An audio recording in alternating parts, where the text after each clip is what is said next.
नमस्कार विद्यार्थी मित्रांनो, आज आपल्याला Newton's universal law of gravitation पाहायचा आहे। Newton's universal law of gravitation म्हणजे काय? न्यूटनचा गुरुत्वाकर्षणाचा वैश्विक सिद्धांत। मग तो काय सांगते ते पहा। तर all the above considerations including Kepler's laws led Newton to formulate his theory of universal gravity. काल आपण जे केपलर्स 3 लॉज पाहिले ते केपलरचे लॉज काय करतात म्हणून सांगितलंय, तर Newton to formulate his theory of universal gravity. तर न्यूटनला त्याची थिअरी ऑफ युनिव्हर्सल ग्रॅव्हिटी किंवा universal law of gravitation prove करण्यासाठी, फॉर्म्युलेट करण्यासाठी, तयार करण्यासाठी केपलर्सच्या लॉची मदत झाली होती। ठीक आहे। मग अकॉर्डिंग टू धिस थिअरी, या थिअरीनुसार न्यूटन्स लॉ ऑफ युनिव्हर्सल ग्रॅव्हिटेशननुसार काय सांगितलंय, every object in the universe attracts every other object with a definite force.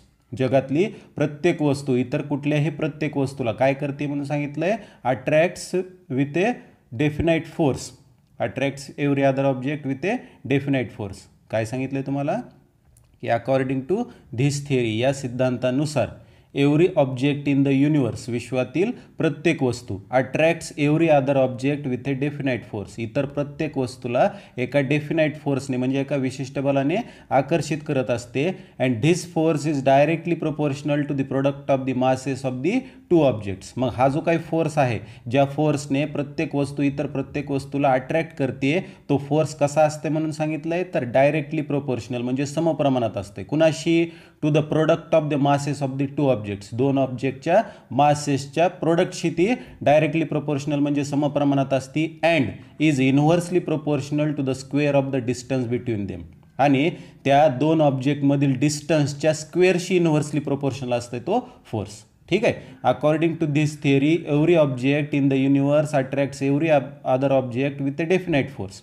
या थिअरीनुसार प्रत्येक वस्तू, विश्वातील प्रत्येक वस्तू इतर प्रत्येक वस्तूला एका डेफिनाइट फोर्सने म्हणजे एका विशिष्ट बलाने अट्रॅक्ट करत असते, म्हणजेच आकर्षित करत असते।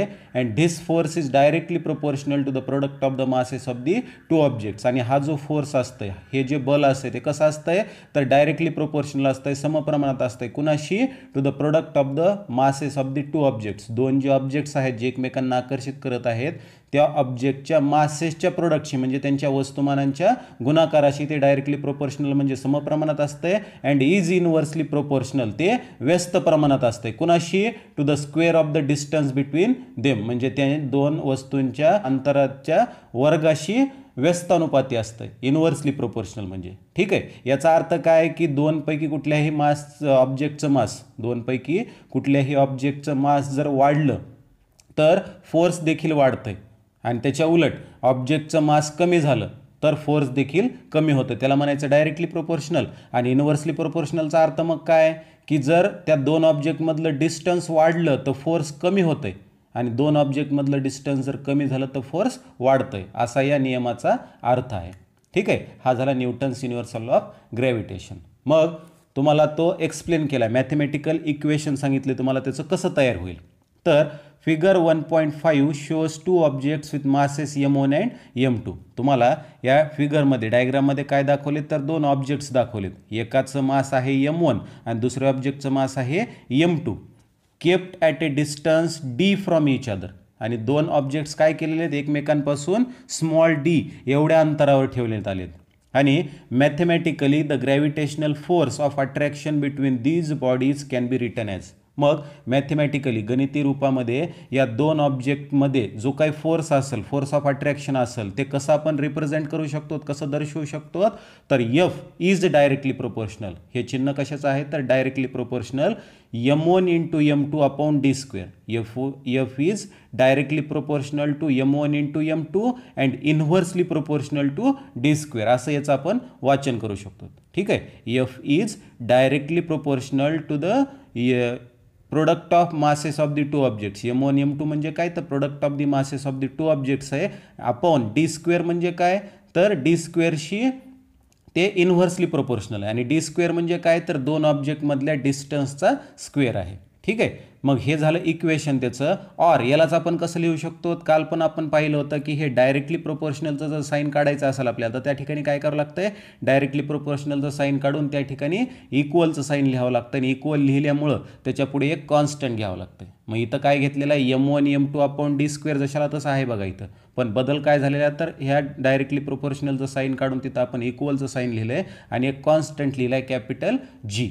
आणि मग या कॅपिटल जीलाच काय म्हटलं जातं आहे तर युनिव्हर्सल ग्रॅव्हिटेशनल कॉन्स्टंट. कॅपिटल जीला काय म्हटलं जातं, युनिव्हर्सल ग्रॅव्हिटेशनल कॉन्स्टंट. याला इक्वेशन नंबर 2 दिलेलं आहे.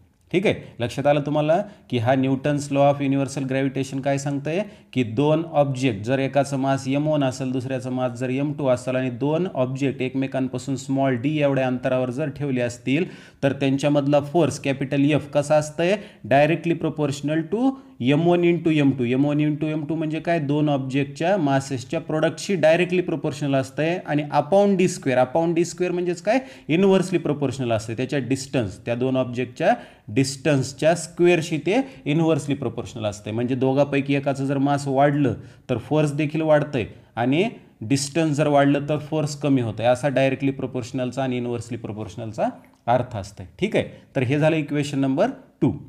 Here capital G is the constant of proportionality and is called the universal gravitational constant. मग इथं जो कॅपिटल जी आला इक्वेशनमध्ये तो काय आहे तर इट इज अ कॉन्स्टंट. ती एक स्थिर संख्या आहे, ती स्थिरच राहणार आहे. तर त्यालाच काय म्हटलेलं आहे तर it is called as the constant of proportionality and is called as the universal gravitational constant.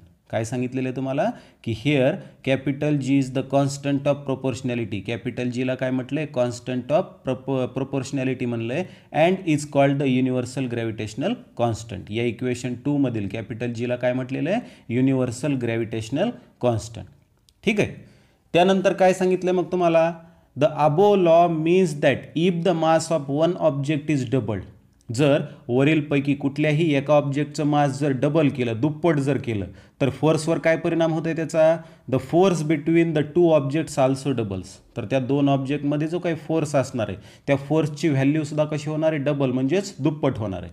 Also if the distance is doubled, जर डिस्टन्स डबल केलं, डिस्टन्स जर दुप्पट केलं तर force decreases by a factor of 4. म्हणजे त्याचा force काय होतोय, फोर्सवर त्याचा काय परिणाम होतोय, जर डिस्टन्स डबल झालं, डिस्टन्स दोघांमधलं अंतर जर दुप्पट झालं तर त्याचा फोर्सवर काय परिणाम होतोय तर force decreases by a factor of 4. म्हणजे फोर्स हे चौपटीनं कमी होत आहे. ठीक आहे, लक्षात आला याचा अर्थ. काय सांगितलंय की वरच्या या इक्वेशननुसार तुम्ही काय सांगू शकतात की जर दोन्हीपैकी कुठल्याही एका ऑब्जेक्टचं मास जर डबल म्हणजे दुप्पट केलं तर फोर्सवर त्याचा काय परिणाम होईल तर फोर्स देखील त्यांच्यामधला डबल होईल, दुप्पट होईल. पण जर डिस्टन्स जर डबल केलं, डिस्टन्स जर दुप्पट केलं, अंतर जर दुप्पट केलं दोन वस्तूंमधील तर force decreases by a factor of 4. म्हणजे बल काय होतं तर चौपटीने कमी होतं. मग if the two bodies are spherical, the direction of the force is always along the line joining the centers of the two bodies and the distance between the centers is taken to be small d. मग काय सांगितलंय की if the two bodies are spherical, जर ते दोन object spherical म्हणजे गोलाकार असतील, गोल असतील तर the direction of the force is always along the line joining their centres. मग त्या दोन ऑब्जेक्टमध्ये जो काही फोर्स ऑफ अट्रॅक्शन असेल त्यांची डायरेक्शन कशी असते तर along the line joining their centres. त्या दोन ऑब्जेक्टच्या सेंटरला जोडणाऱ्या रेषेलगत असते तो फोर्स.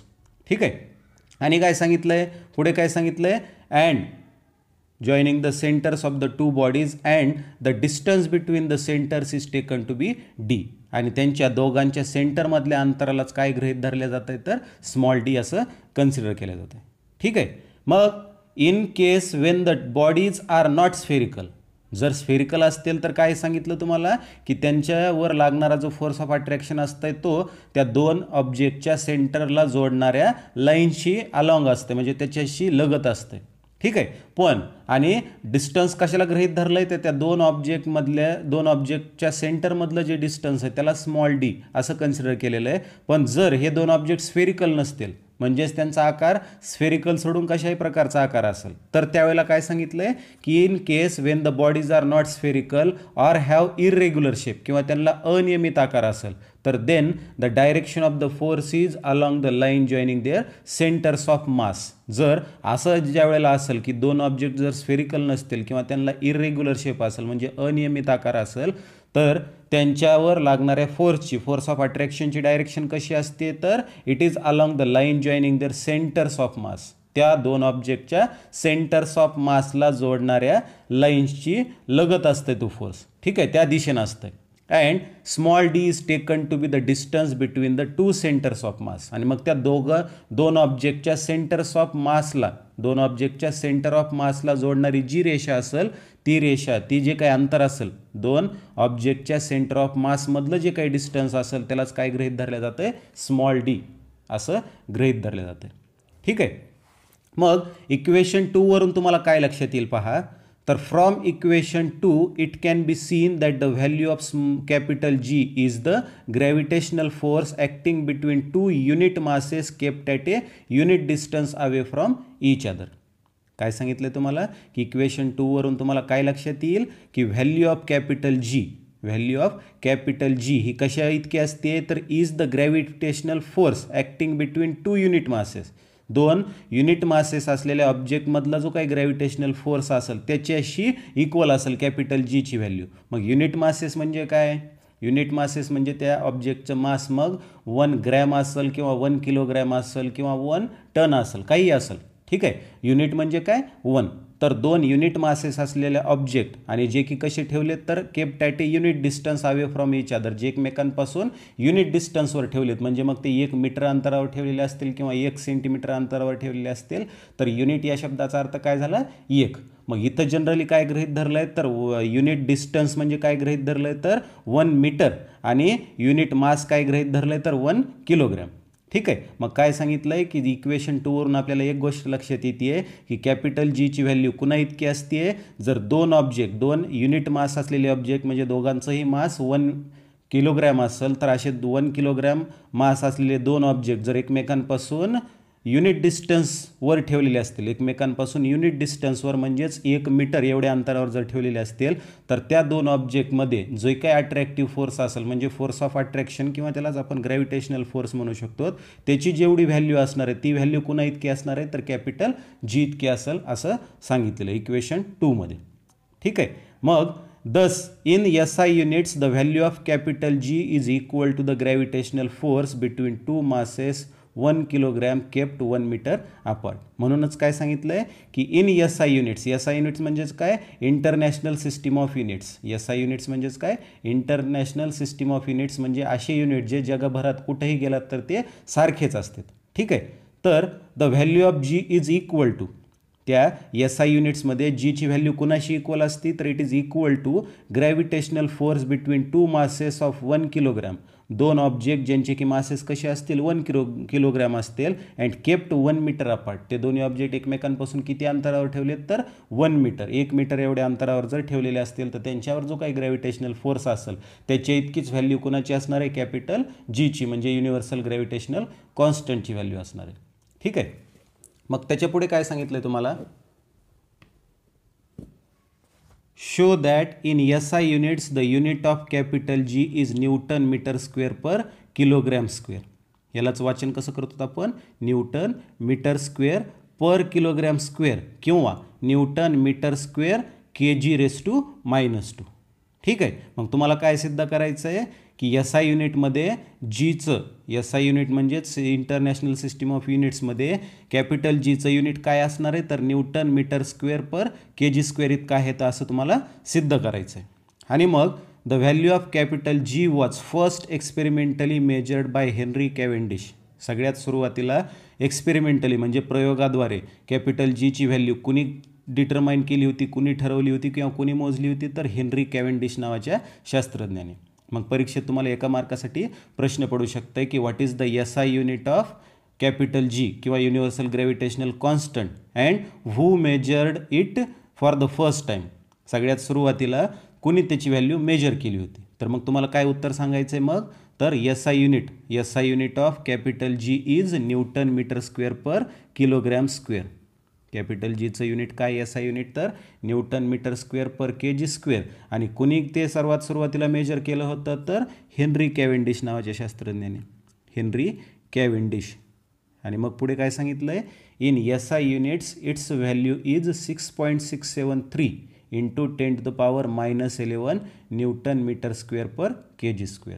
त्याचं SI युनिट काय आहे, SI युनिटमधील व्हॅल्यू काय असते, त्या कॅपिटल जीची म्हणजेच युनिव्हर्सल ग्रॅव्हिटेशनल कॉन्स्टंटची SI युनिटमधली व्हॅल्यू काय असते, 6.673 into 10⁻⁻11 newton metre square per kg². ठीक आहे. तर मग तुम्हाला काय सांगितलं होतं बघा इथं, की जर दोन ऑब्जेक्ट्स इरेग्युलर शेपचे असतील म्हणजे अनियमित आकाराचे जर असतील, दोन ऑब्जेक्ट जर इरेग्युलर शेपचे म्हणजे अनियमित आकाराचे असतील म्हणजे ज्यांचा आकार स्फेरिकल सोडून गोलाकार सोडून कशाही आकाराचा असेल, तर त्यावेळेला त्याच्या सेंटर ऑफ मासला जोडणाऱ्या रेषेलगत त्या दोघांवर ॲक्ट होणारा फोर्स असतंय असं सांगितलं त्या मागच्या पानावर तुम्हाला. आणि त्या दोघांच्या सेंटर ऑफ मासमधल्या डिस्टन्सला स्मॉल डी असं कन्सिडर केलं जाते. ठीक आहे. मग ते सेंटर ऑफ मास काय असतं याची डेफिनेशन तुम्हाला या बॉक्समध्ये दिलेली आहे. काय सांगितलं आहे, the centre of mass of an object is the point inside or outside the object. Centre of mass काय असतं, एखाद्या ऑब्जेक्टचा सेंटर ऑफ मास काय असतं, तर असा पॉईंट असतं त्या ऑब्जेक्टमधला की जो इनसाइड म्हणजे त्याच्या अंतर्भागात असेल किंवा आउटसाइड म्हणजे त्याच्या बाह्य भागात असू शकते, at which the total mass of the object can be assume to be concentrated. ज्या पॉईंटवर त्या पूर्ण ऑब्जेक्टचं मास हे कॉन्सन्ट्रेट झालेलं आहे म्हणजेच एकत्रित झालेलं आहे, केंद्रित झालेलं आहे असा त्याचा अर्थ आहे. ठीक आहे. काय सांगितलं डेफिनेशन, तर the centre of mass of an object is the point inside or outside the object at which the total mass of the object can be assumed किंवा सपोज्ड म्हणू शकता तुम्ही, can be assumed or can be suppose to be concentrated. Centre of mass of an object म्हणजे काय, तर ऑब्जेक्टचा असा point जो की कुठं असू शकेल, की इनसाइड असू शकते म्हणजे आतल्या भागात असू शकते, अंतर्भागात असू शकते, और आउटसाइड म्हणजे बाह्य भागात असू शकते, आणि जिथं ज्या पॉईंटवर काय झालेलं असू शकते, तर at which the total mass of the object can be assume to be concentrated. ज्या पॉईंटवर त्या पूर्ण ऑब्जेक्टचं मास कॉन्सन्ट्रेट झालेलं आहे म्हणजे एकत्रित झालेलं आहे किंवा केंद्रित झालं आहे असं म्हणू शकतो, त्या पॉईंटला आपण काय म्हणतो, तर centre of mass of an object. तर त्या वाक्याला तुम्ही अंडरलाईन करू शकता, ती सेंटर ऑफ मासची डेफिनेशन आहे. मग परीक्षेत तुम्हाला एका मार्कासाठी प्रश्न पडू शकते, what is the centre of mass of an object किंवा define the centre of mass of an object. तर ही आहे त्याची डेफिनेशन. ठीक आहे. मग त्याच्या पुढे काय सांगितलं आहे, की the centre of mass of A spherical object having uniform density is at its geometrical centre. मग एखादा ऑब्जेक्ट जर स्फेरिकल असेल, if the object is spherical, जर एखादा ऑब्जेक्ट जर स्फेरिकल असेल तर त्या ऑब्जेक्टचं सेंटर ऑफ मास हे कुठं असतंय, तर त्याच्या जिओमेट्रिकल सेंटरजवळ म्हणजे त्याच्या केंद्रभागाजवळ असतंय. आणि जर ऑब्जेक्ट हा इरेग्युलर शेपचा असेल म्हणजे अनियमित आकाराचा असेल तर त्याचं सेंटर ऑफ मास कुठं असतंय, तर the centre of mass of any object having uniform density. मग कुठलाही दुसऱ्या आकाराचा ऑब्जेक्ट असेल ज्याची की डेन्सिटी एक समान आहे, सर्वत्र सारखी आहे, अशा ऑब्जेक्टचा सेंटर ऑफ मास कुठं असतंय, तर इज ॲट इट्स सेंट्रॉइड, त्याच्या सेंट्रॉइड म्हणजे गुरुत्व मध्याजवळ असतंय. ठीक आहे. मग या पूर्ण याच्यावर तुम्हाला 2 किंवा 3 मार्कासाठी प्रश्न पडू शकतो. Right a note on centre of mass of an object, right a note on centre of mass of an object असा प्रश्न तुम्हाला 2 किंवा 3 मार्कासाठी पडू शकतोय. तर 3 मार्कासाठी प्रश्न पडल्यानंतर तुम्हाला काय लिहायचं आहे, तर अगोदर त्याची डेफिनेशन लिहायची, what is the centre of mass of an object, आणि नंतर काय लिहायचं आहे की 2 जर ऑब्जेक्ट जर स्फेरिकल असेल तर त्याचा सेंटर ऑफ मास त्याच्या जॉमेट्रिकल सेंटरवर असतंय, आणि जर ऑब्जेक्ट हा इरेग्युलर शेपचा असेल तर त्याचा सेंटर ऑफ मास कुठं असतं, त्याच्या सेंट्रॉइडजवळ. असे 3 पॉईंट लिहायचे, एक डेफिनेशनचा पॉईंट, दुसरा ऑब्जेक्ट स्फेरिकल असेल तर त्याचा सेंटर ऑफ मास कुठं असतंय, आणि तिसरा ऑब्जेक्ट जर इरेग्युलर शेपचा असेल तर त्याचा सेंटर ऑफ मास कुठं असतंय. असे 3 पॉईंट तुम्हाला लिहायचे 3 मार्कासाठी. ठीक आहे. तर हे झालं सेंटर ऑफ मासबद्दल.